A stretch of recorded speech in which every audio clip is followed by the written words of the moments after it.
មខ្យល់នាំទៅឲ្យច្រៀងនៅពេលយំជ្រៅរំលឹកនៅអានុស្សាបែរមាត់ទន្លេក្រោមដួងចន្ទនីតើសំដីអ្នកណាដែលថាមិនក្បត់បងទេ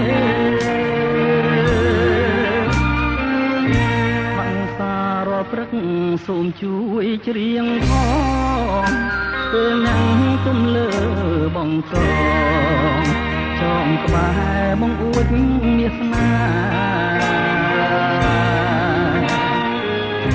ហើយសួរចិត្តនាងម្ដេចក៏បាយបា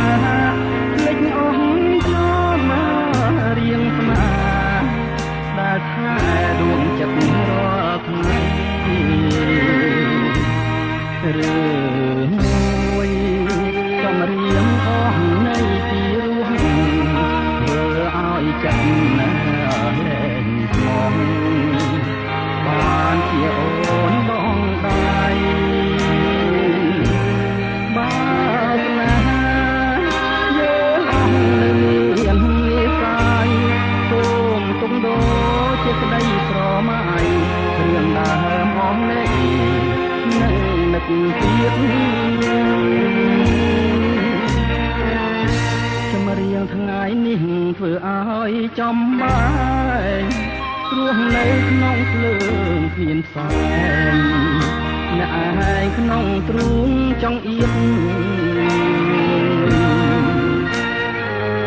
ក្បត់សំដីឯងគឺស្នេហ៍មានស្នៀត